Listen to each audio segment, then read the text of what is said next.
it is my honor to introduce you all to our keynote speaker. She may be familiar to many of you. Laura Zucker is a creative with a heart for artists. She began her career as an actor, attending the Yale School of Drama, so you know she is a lot of fun. She quickly moved to directing and then found her forte in producing and arts administration. And her interest in cultural policy grew organically. And she's now a nationally recognized grant maker, advocate for the arts education, cultural equity and policy, as well as public art. She served as executive director for the Los Angeles County Arts Commission from 1992 to 2017. And during her tenure, she directed the funding for more than 400 arts organizations, which she knows those individuals by name. In fact, she has an encyclopedic knowledge of the reasons arts organizations and the artists. And in her role at the Arts Commission, she restored arts education to the then 81 public schools in LA County, which is so vital to our youth and our future. And to take that a step further, she created the largest paid internship program in the arts in the country for undergrads in conjunction with the Getty Trust, which is so fantastic. And while many others sidestepped it, Laura helped create a strategic plan for cultural equity and inclusion, ensuring that everyone in LA County has equitable access to arts and culture. And if you've enjoyed the Ford Theater since its remodel in 2017, well, you have Laura to thank for leading those efforts to update that wonderful venue that sits in the shadows of the Hollywood sign. Laura is currently a board member of the Music Man Foundation, which grants $3 million annually to music education and music therapy. She is the director of the Masters in Arts Management program at Claremont Graduate University and senior advisor at AEA Consulting. So ladies, now you know this woman has a lot of knowledge and experience, heart and passion. So please join me in welcoming her to share some of that with us today. Ladies, Laura Zucker. Thank you, Vanessa, for that incredibly kind and well-researched introduction. So I think we're going to start first with our poll. Yes, Vanessa? And if you would just take a couple of minutes, I think it's great for not only me, but for everybody to know who we're having the conversation with today. So just enter your information to these 5 quick questions. Okay, I think this gives us a pretty good sense, Vanessa. We've got a diverse group. We're mostly in Southern California, but as Vanessa and I were remarking earlier, one of the great things, right, about these virtual convenings is you can zoom in from anywhere. People are still mostly working. And we have a lot of folks in legal, educational, or community and social service, really spread across a lot. So very, very useful. Thank you. I hardly need to tell you why it's important to be talking about cultural equity. We're talking about equity across every framework in our society right now. And cultural equity is an important part of that. I'm going to share my screen. In the United States, we've created a hierarchy in the arts. We value some cultural traditions, as you know, primarily Western European ones over others.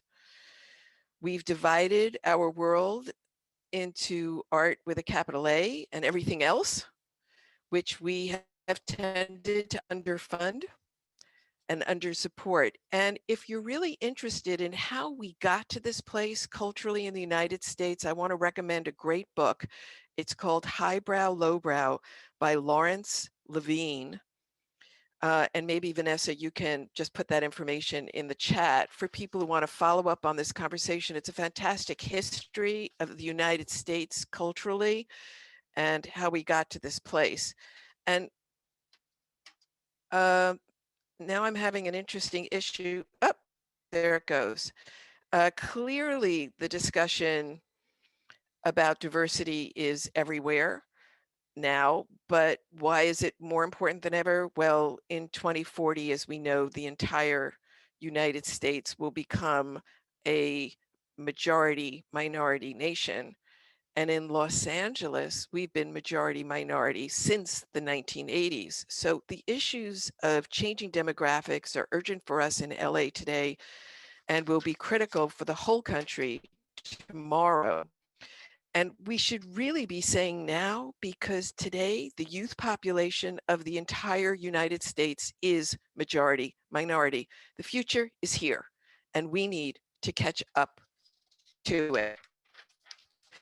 So in 2015, 5 years ago, the LA County Board of Supervisors directed the LA County Arts Commission, which I was the executive director of, to conduct a, quote, constructive countywide conversation about ways to improve diversity in cultural organizations to ensure that everyone in LA County can create and access arts and culture.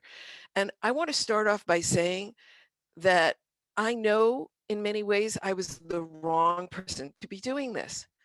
And there are many, many people in the room with us today on Zoom who have substantially more lived experience than I could ever have in trying to address cultural equity and inclusion.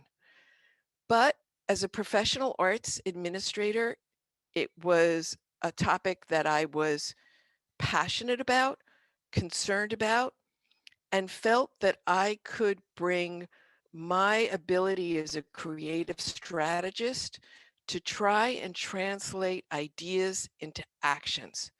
And this is really what I want to focus on today, because we have spent a lot of time in circular conversations very often about these issues that are frustrating to all of us.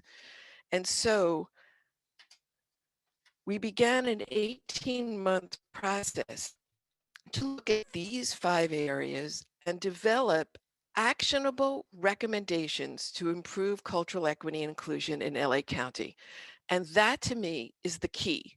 And what I really want to talk about tonight, not why is it important? We all know why it's important. Not let's all feel good about it and do, it's what can we actually do? And I think that this work in cultural equity can provide examples and a roadmap of what can be done in other areas of our society that are concrete, that are actionable. So first, we did a literature review, which, while useful for the field, mostly told us that, again, a lot was being talked about and not too much was being done. And there's a lot of great information here if you're interested. And again, I will share this with Vanessa after the presentation if she wants to send out some follow-up links for people as reference. And we know it's really hard to figure out where we'd be going if we don't know where we are. So the Arts Commission conducted the first ever survey of arts organizations to determine the actual diversity of board staffs, volunteers, and contractors. And this baseline survey, which was conducted in 2016, so only 4 years ago, found that the nonprofit arts workforce is whiter than the county population. Surprise. And these results have not changed significantly in another survey that was done just a year ago in 2019. And it found that 59% of the arts and culture workforce was white, compared to 26% in LA County as a whole. So general staff at arts organization are more racially and ethnically diverse than any other category in the workforce, and boards of directors are the least diverse. And it would come as no surprise, I think, to many of you that community arts organizations are the most racially and ethnically diverse. So there's a lot of interesting information in this report, like the fact that arts nonprofits in LA are powered by female workers who represent 60% of the workforce compared to 51% of the county population. So women are actually overrepresented, but while women hold 64% of general staff positions, their representation declines among the ranks of organizational leadership. So by the time you get to senior staff, it's dropped to 57%. And by the time you get to board members, it's dropped down to 51%. So now, how did we go about this, the actual process? We convened an advisory committee, which met 5 times to oversee the direction of the initiative, and there were 3 co-chairs of that committee. We hosted a series of 14 town halls across LA County, which were attended by approximately 650 artists, arts administrators, leaders, public agency representatives, business owners, and just residents who talked about their own experience with the arts, barriers to diversity, equity, inclusion, and access, and proposed suggestions for improvement. And because this was an arts initiative, of course, we engaged a local artist and urban planner, Rostin Wu, who conducted an interactive art project. It was called Sharper Edges, Tell Us What You Really Feel, which engaged participants at each town hall one-on-one, giving them opportunities to share anonymous opinions about their experiences. This was basically like a voting booth, and you would go in and there would be a computer with a person remotely on the other end with prompt you with questions that you could put in. All of that material that we gathered is actually on the CEII website, and it was also projected onto the walls of town hall meetings. Because if you're going to work in the arts, you should always include an artist in your process. So the 4 key themes that emerged should not surprise anyone. And these themes became the lenses through which we developed our actionable recommendations.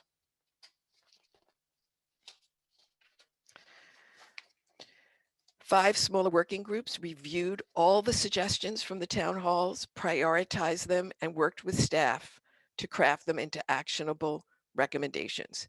And I really should emphasize here that the role of professional arts administrators, the staff, in terms of crafting ideas into actions was a very, very important part, because in many ways, those of us in arts administration are translators.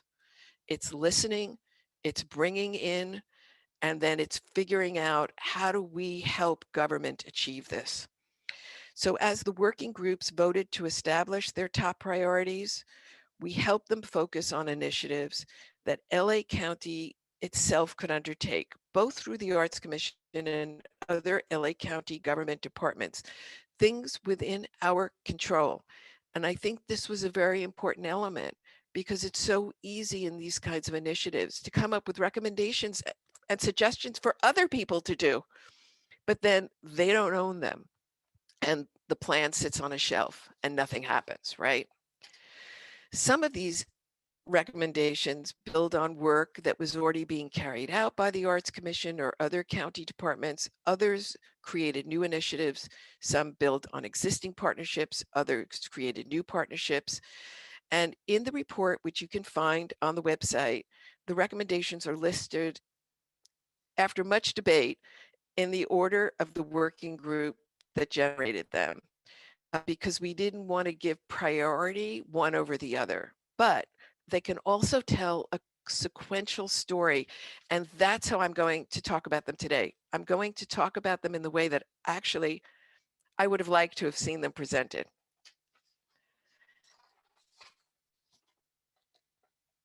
Although the arts education recommendations are last in the report, for me, they're really where everything starts. The need for quality arts education for the 1.6 million students in public schools in LA County was discussed in every one of the 14 town halls held as part of the process. And Vanessa, thank you for pointing out the work that we've been doing in arts education in all 81 school districts in the county.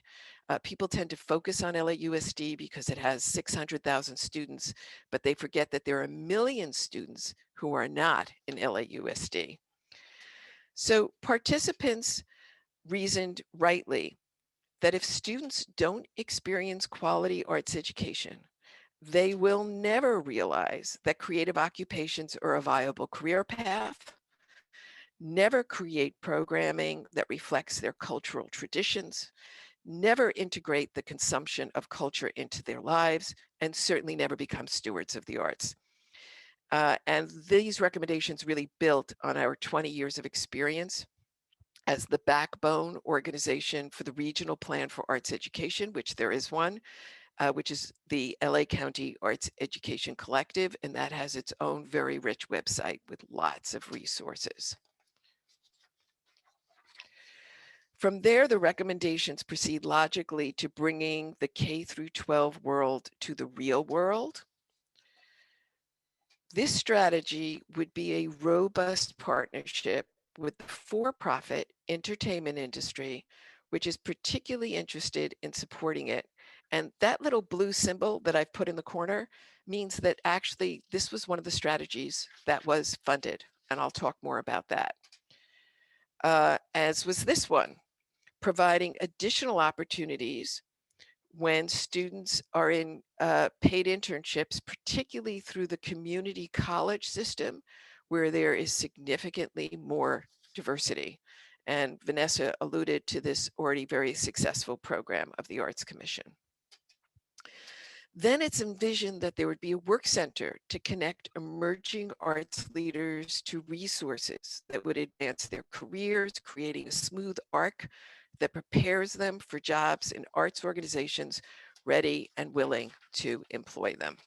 And I guess you're all seeing now that one of the things I think I've learned from all my theater experience is don't read what's on the slides. People can read for themselves. And so what I'm hoping is that what I'm saying is amplifying for you what's on the slides. The report also addresses changes that must be made institutionally within arts organizations by encouraging them to think about diversity issues as they relate to their mission and to adopt board-approved policies and plans that address cultural equity and inclusion. And this requirement has now been completely implemented in regard to the 400 arts organizations that the Arts Commission, now the Department of Arts and Culture, funds.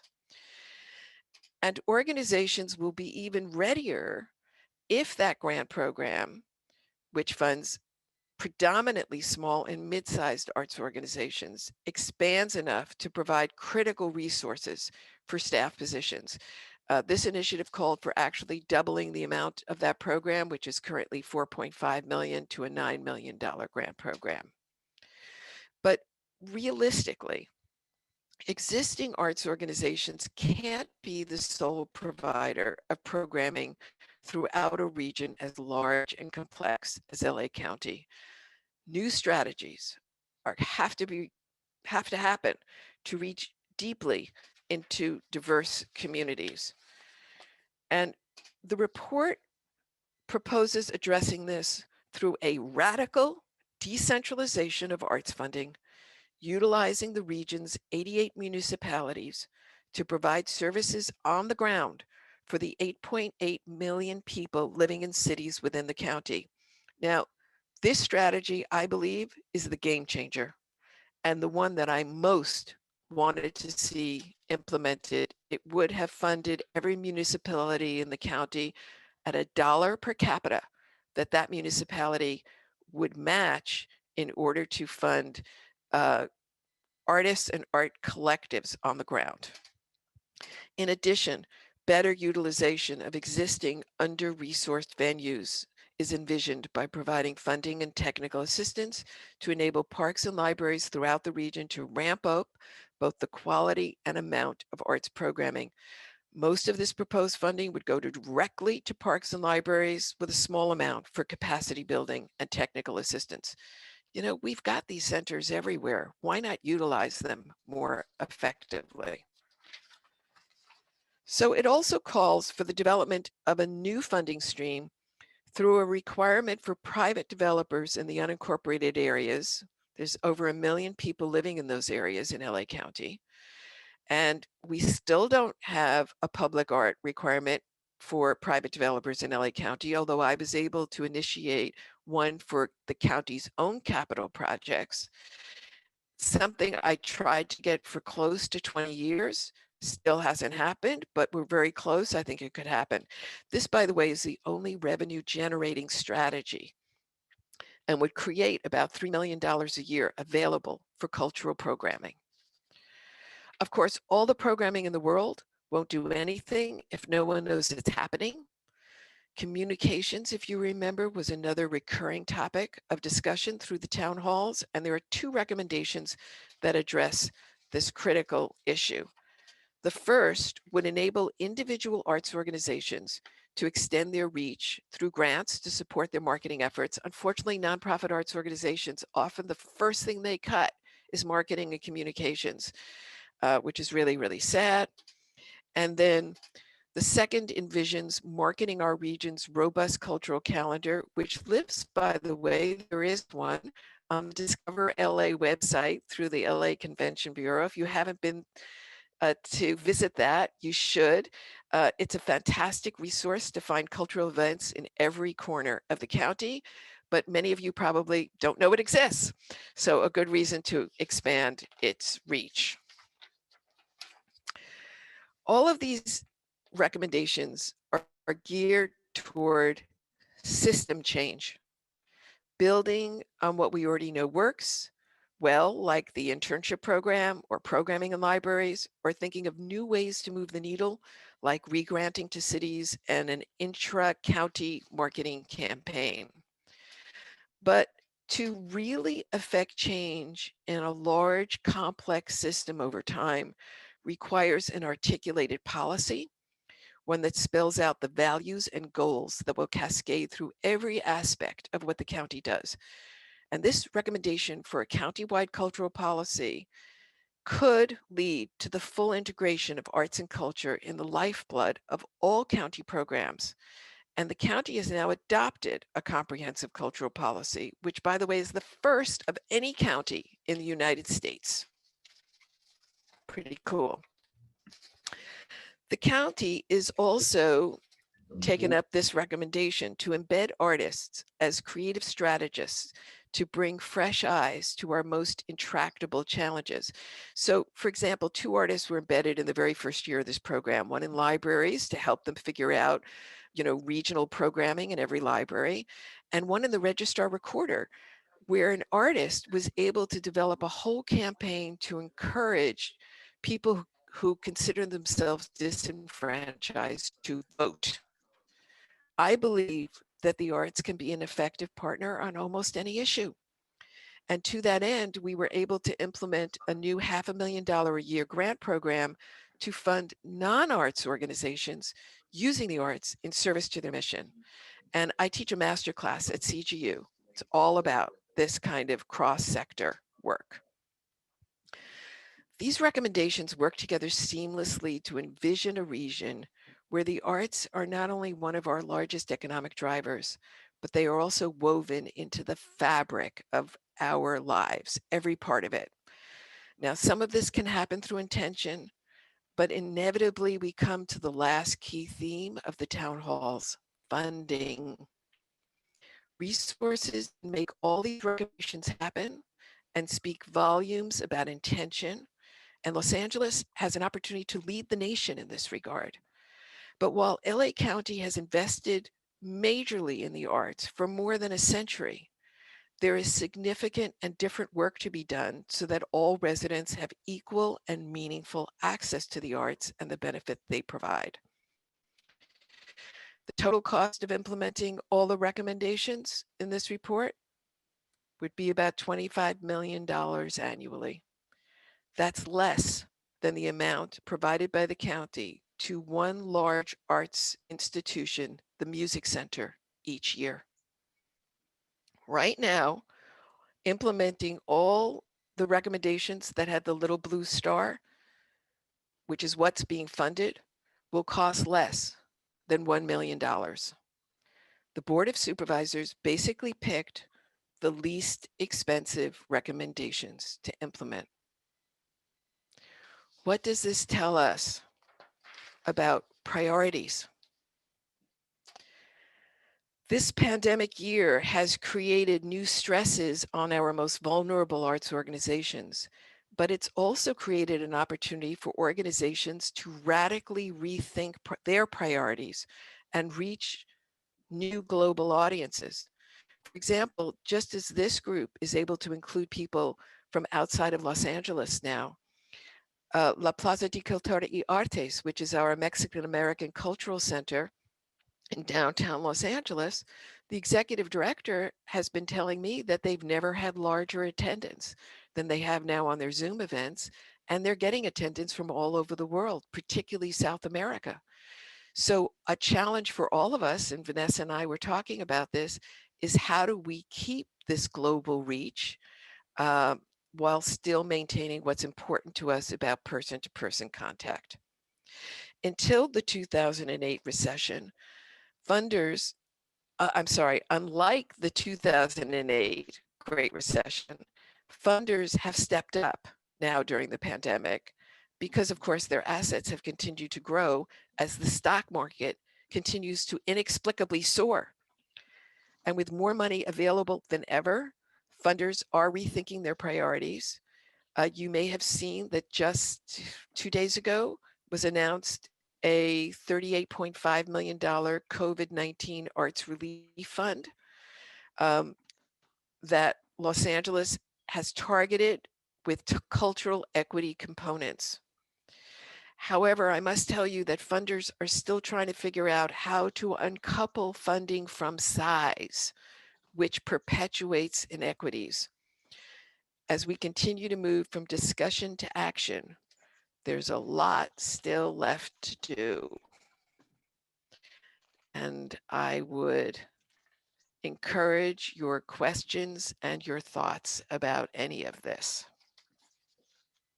Thank you, Laura. We appreciate you taking us through what I'm sure was hard to whittle down into just 13 recommendations. So one of the first questions that we have from the group is, what was left out of the 13? Because clearly with all of your town halls and the subcommittees, you got more suggestions than just the 13 that were put forward. So what did you wish was able to be added to that? And then how did you reconcile that those weren't part of the formal presentation that was put forward to the supervisors?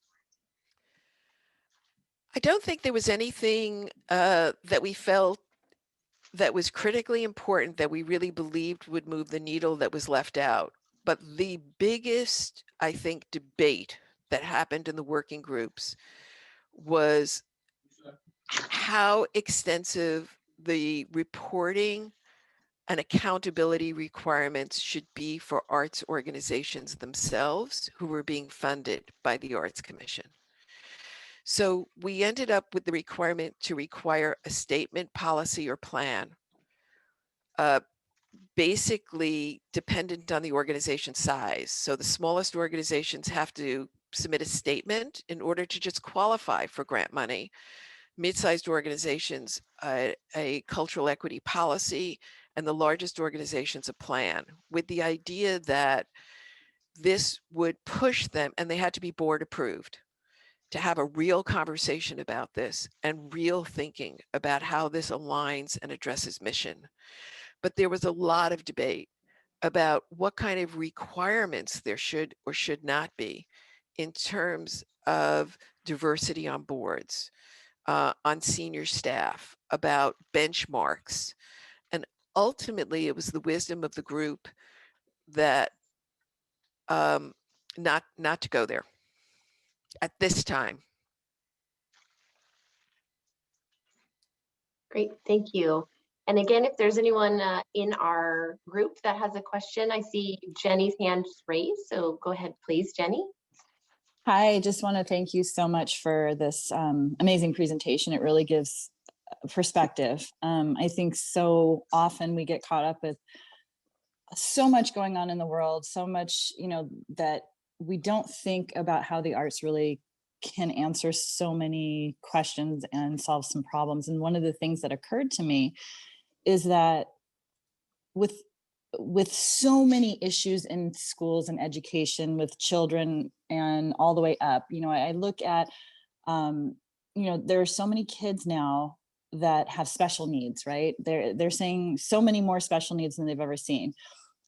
Yet the education system doesn't really address an alternative for those kids. And I think arts is really a huge option and answer to some of those kids who aren't accessing the traditional sort of education. And I think having something that they can connect with and feel good about, successful about, excited about, could really keep them with us rather than getting lost. And I think, all the way up, and then providing options, as you said, for viable work for these people in the arts is so important. I think we'd see so much less incarceration and other just terrible things that we see, because people would have an alternative to something that they feel good about and successful at. It's interesting, Jenny, because arts education, I think, is one of the few areas in which everybody agrees. As you point out, and a lot of work has been done at Harvard about something called different ways of knowing. We all learn in really, really different ways. And so having literally different ways of learning and absorbing information is critically important in terms of reaching every child, no question. But the arts are also a huge economic driver in our region, with 1 out of 6 jobs being in the creative economy. So arts education is actually a social justice issue.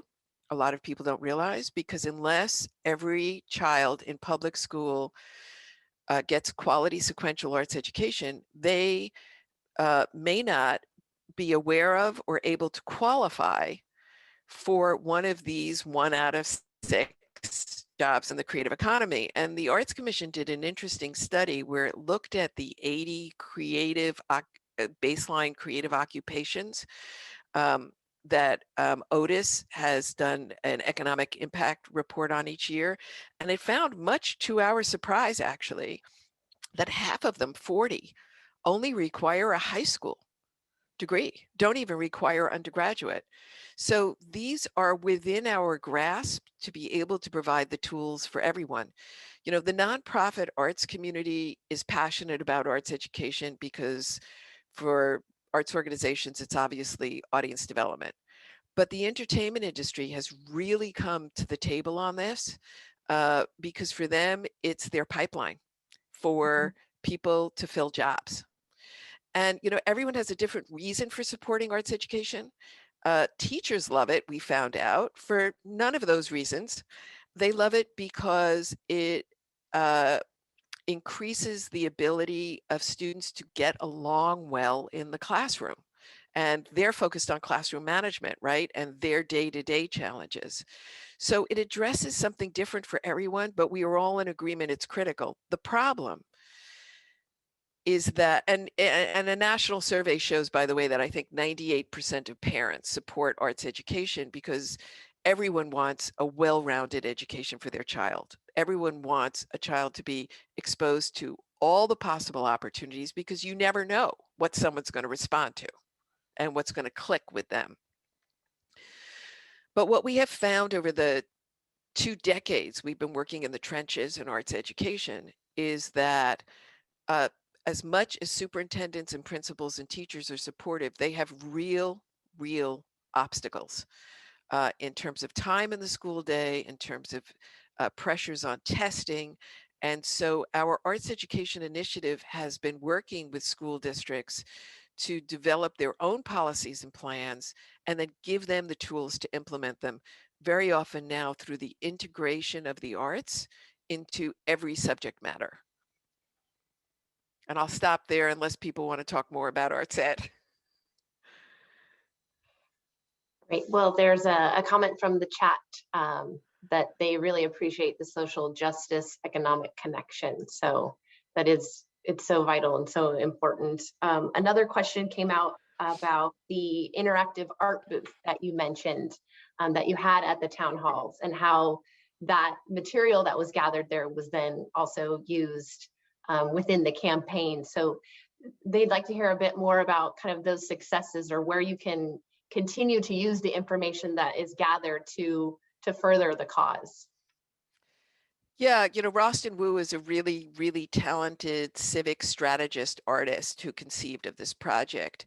And he knew that many of us just can't say the things uh, in public forums that so emotionally resonate with us. And again, I don't have other people's lived experience. I only have my own.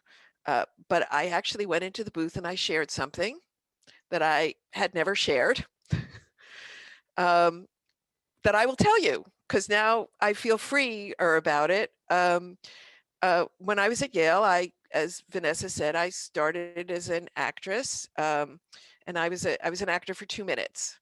I was in the same class with Meryl. And so I was like, what am I doing here? I didn't know at the time it was the actress of my generation. I just knew here I was my first week in graduate school, and there was someone so much better than me. I didn't know there could even be room in the world for both of us. But I really felt that at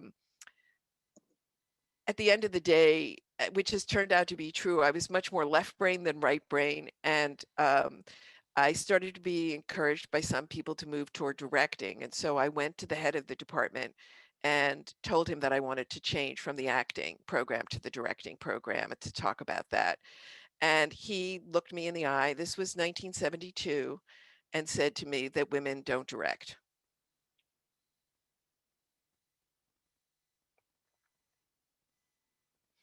It's a moment I've never forgotten. So I left Yale at the end of my first year, and I went out and I started directing. And I then became a producer and created my own theater, and the rest you know from my bio. But you know, we have, whether it's because we're women, whether it's because of ethnicity or race, whether it's because of our LGBTQ status, we have all lived difficult moments in different ways that inform our experience. And so having an opportunity for people to express that in a forum, and then have that material gathered anonymously, but to reinforce the conversation, gave it an emotional and a texture that we would have otherwise missed. And I think that's such a great example of what an art project can and should bring to the table, which it should bring our inner emotional lives to help inform our actions. Thank you. Well, you really showed that, Professor. Well, we have a Tracy, question from Tracy. Tracy, go ahead. Hello. My son is an artist. He's 15 and he's in high school. And I wondered if you or even others on here could share some of the innovative or creative ways they've helped their arts focused students maintain their spirit during pandemic. I know the other thing is I wondered if you'd come across any interesting intergenerational arts sharing programs. I know I sent my son to go play at one of the nursing homes I work for over the holidays because they love it and he needed something to do. But I wondered if anyone else had any other ideas. well, you know, in my capacity as a board member of the Music Man Foundation, we fund music education. And we actually were able to do, the staff set up this phenomenal series of site visits for us, where we were able to Zoom and pop in to, I don't know, 5 or 6 different music organizations, and the way that they were teaching remotely and what they were focusing on. So I think so many organizations have developed their own individual expertise. I think one of the interesting, of course, post-pandemic life is how that information is going to get shared and in what way it will continue. But, really, I would suggest that you log on to almost any arts organization that you know and are passionate about, and you're going to find some really interesting stuff going on. There's also a foundation, the Eisner Foundation, that is particularly interested in funding and does fund intergenerational work, and they may have some more information on their website. But that was such a great idea, sending your son into the senior center. Great, thank you. Another question that has popped up is in relation to your number 7 on the list of connecting artists with particularly maybe not artistry organizations. So having an artist go to the registrar, things of that nature. So can you maybe expand on some other ideas, those of us that are sitting in roles that aren't necessarily arts focused, how can maybe encourage us to expand our thoughts of how we might kind of bridge that gap or be more symbiotic with artists? Yeah, there's no venture that I know of that actually doesn't get improved by involving an artist who's a creative strategist. And I'll give you a couple of quick examples. The city of Los Angeles has had an artist embedded in their transportation department in working on Vision Zero, which is around significantly reducing traffic deaths. So their artist actually focused on the safety at crosswalks. What could you do in terms of an oral sound project, in terms of raising awareness for people to use crosswalks, then be safer in crosswalks, for cars to see people more visibly in crosswalks, and many of the ideas that have come up with are actually being implemented. Another one had to do with food insecurity. Many of you I know are probably aware of food deserts. These are areas of our community that have a dearth of access, lack access to fresh fruits, vegetables, right? There may be lots of liquor stores or lots of convenience stores that are overpriced, but hard to get healthy food. We were doing a public art project in a park in a neighborhood where we knew that this was a primary concern. And we hired a terrific artist collective called Fallen Fruit. So Fallen Fruit, among other things, maps neighborhoods in LA where there are publicly accessible fruit trees. If you go on their website, you'll be able to find a map, I'm sure, of someplace near you where you can go and where there's orange trees hanging over the sidewalks, which are ripe right now, right? And we asked them to tackle this issue. They proposed the first public fruit orchard ever in a park in the state of California. Now, I know this sounds crazy, right? Why would there not be? Well, it turns out park employees don't really like fruit trees because they considered them messy. So, and in the city of Los Angeles, for many years until very recently, it was illegal to plant a fruit tree on the parkway next to the sidewalk. For that same reason, the fruit could drop, people could slip and fall, right? So here we are in the best climate in the world for growing our own fruit that everyone could have access to, and the city had legislated against it. So we worked with our parks department. There was nothing that, in this case, legislatively, they couldn't plant the fruit trees in the park. They just didn't want to, right? We convinced them to try it. We not only planted the fruit orchard, but leading up to the planting of the fruit orchard, we had a community fruit tree adoption event where we invited members of the community. We gave away 60 trees. People had to sign adoption papers and agree to plant them in publicly accessible places and take care of them. And what we found was that neighbors on a block got together and said, you get the lemon tree and I'll get the fig tree and you get the orange tree, and then we'll have everything we want on our block, right? So they were talking to each other, the neighbors. Then we held public jam making events at the park where people just brought fruit, and there were these big vats of jam that everyone got to take home. And then it culminated in the planting of the fruit orchard at the park, which is there. It's Dale Air Park, which is near the airport. The trees are getting mature. There's pickers. Anybody can go and pick the fruit. This changed our whole park system's idea of what could be done in a park and community engagement in a park. It changed the neighborhood's idea of what they could do for themselves to have fresh fruit accessible. It changed the city of LA, which changed its ordinance to allow fruit trees on parkways. And the New York Times wrote it up as one of the best public art projects of the year. That So, is fascinating.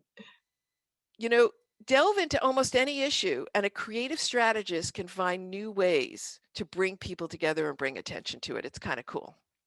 I love it. Fallenfruit.org. We put that in the chat for you all to check out. I also want to propose this question to you that was given to me in the chat about the 25 million that was needed to fund all of the recommendations versus the 1 million that was selected. And you alluded to the supervisors picking the lowest amount. So what kind of, since this has been presented and some of the successes that some of these initiatives have had versus the ones that have gone sitting on the shelf, what is your thought of how to move those forward, and how can community members get involved to aid that, since none of us that I know of are supervisors sitting on the board? So what do us as the audience, how can we respond? Great question. Yeah, the work is not over. So, and these recommendations are still incredibly relevant as strategies. It's basically a roadmap. So the Cultural Equity and Inclusion Initiative was something I was really honored to work on in my last 2 years at the Arts Commission. And I pushed through what I could at the end, which was the recommendations that you saw. But there is still an advisory group, and they do open. So one of my recommendations on leaving was that the Arts Commission should become a full department, which it has. It's now the LA County Department of Arts and Culture, which is great.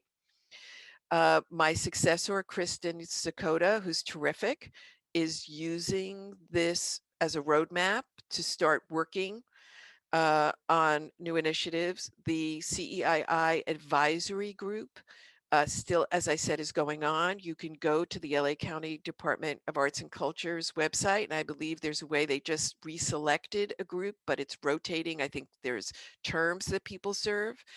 And if you have relationships with your supervisor, like Sheila Kuehl in the 3rd District, it's super important to keep bringing this up in community forums and in public forums so that the supervisors know it isn't forgotten and that people still care about it. I've encouraged my successor to pick your favorite strategy and do a full court press on it, and don't let go until it happens. You know, I was known as kind of a pit bull in my role, and I'm not embarrassed by that, because we got a lot done. And we know that in politics, it's those who speak up and those who keep speaking up that get things done. Thank you. And I want to share this comment from Rebecca in the chat, that she loved the idea of artists as second responders. So our first responders save lives directly, and our second responders help us adapt and thrive, and how we need artists to help us rebuild after a crisis to create a better community. So, well said. Yes, and I would just add to that, that in many ways, I think artists are last responders, in the sense that they help us really process an experience like this and integrate it. I'm super interested in seeing, which is just, I think, starting to emerge, but is really going to be happening over the next 2-3 years. How artists help us process through new plays, music, dance, visual arts, how they're going to help us process this very strange, hard experience. Right.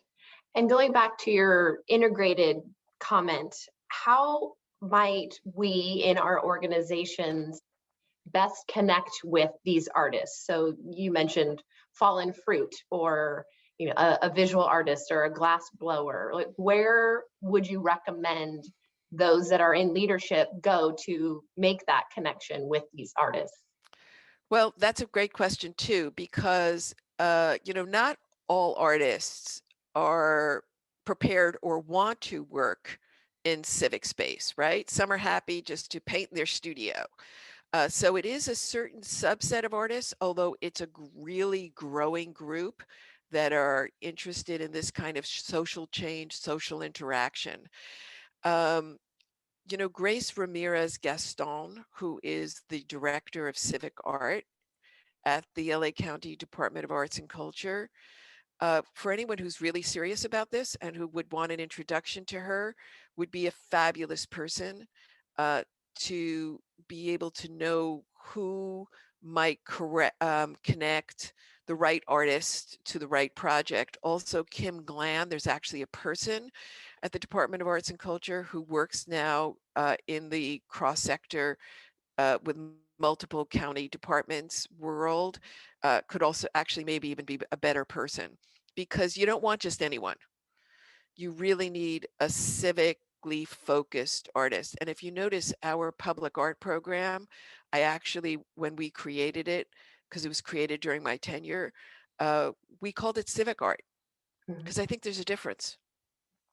Public art is great and anybody can access it, but civic art is to fulfill a civic purpose. And that's the kind of program that I wanted to have. Terrific, thank you. And going back to the economic connection, social justice and access to the arts, my sister-in-law is a headhunter for creatives, so at ad agencies. And right now, a lot of the requests that she's getting is for artists, people of color, to be represented at these different ad agencies. And she's having a very difficult time finding candidates.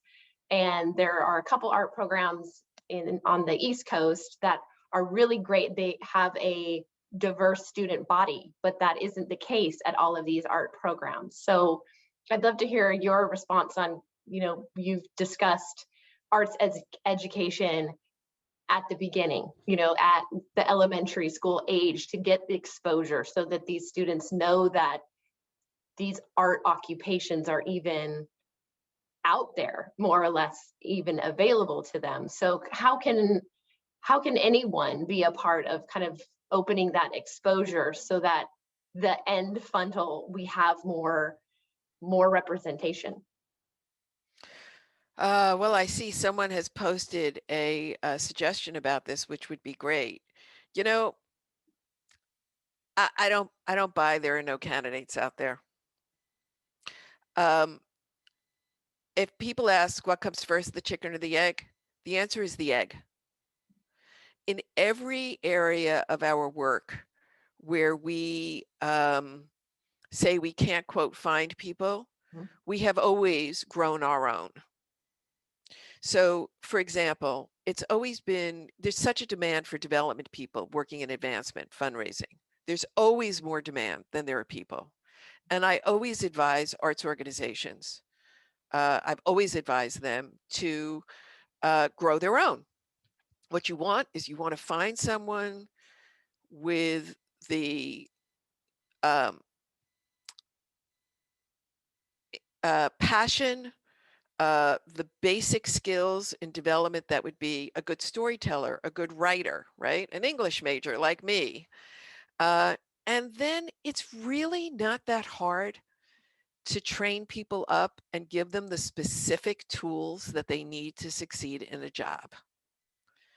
In the same way, when you talk about people for ad agencies and creative jobs, one of the reasons that Boeing has invested so much in arts education is because they have said, we can train anybody on the engineering side. We can put them through our training program to get them to know what they need to know. What we can't get is for someone who comes in and is already thinking creatively. That's what we need. So I always say to people, look for fabulous raw material. It is everywhere around you in people who have capacity and interest and passion, and grow your own. Train them up. Excellent. And I love Dr. Miramontes' comment, hire for attitude, teach skill, which very much is in line with what Boeing was saying. And I do think it's difficult that a lot of there's talent there and they're looking for, much like you showed on the board, you know, there are a lot of women that are working in the arts and being represented, but at the board level, we don't see it. And I think, you know, representation needs to grow in all areas.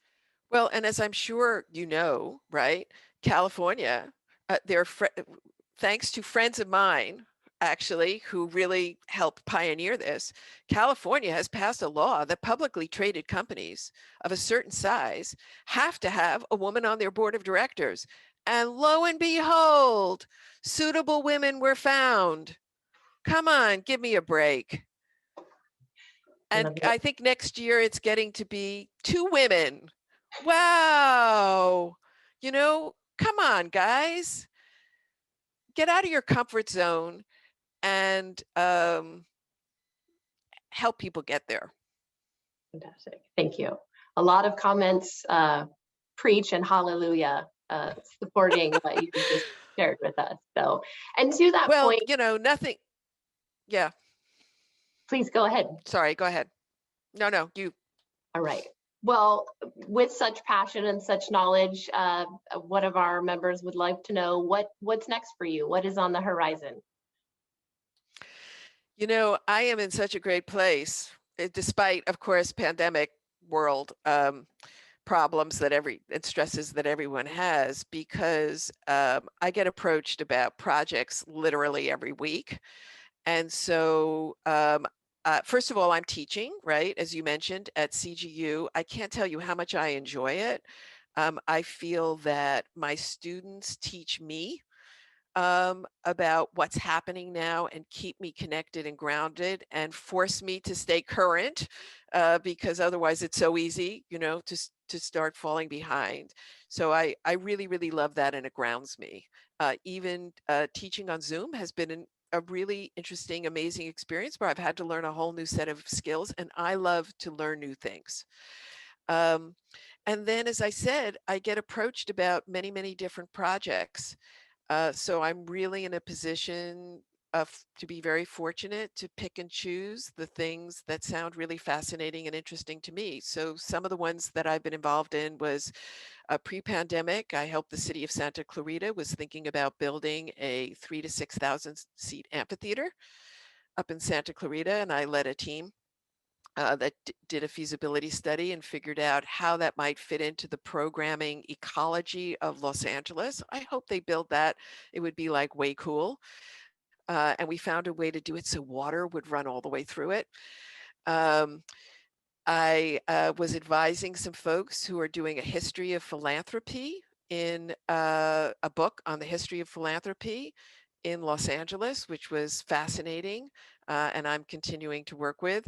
And then I ended up executive coaching the head of the LA Zoo. So, you know, it's a very eclectic, interesting range of projects. And again, as long as I feel I can contribute something and learn something new at the same time, it's always great. Wonderful. Well, thank you. Lots of praise in the chat for you and what you've shared with us today and the food for thought. So with that, I'm going to ask you all to join me in thanking Laura Zucker for her time today, for her leadership, and for that passion that keeps going. We love that the horizon is bright for you and you're not going to stop.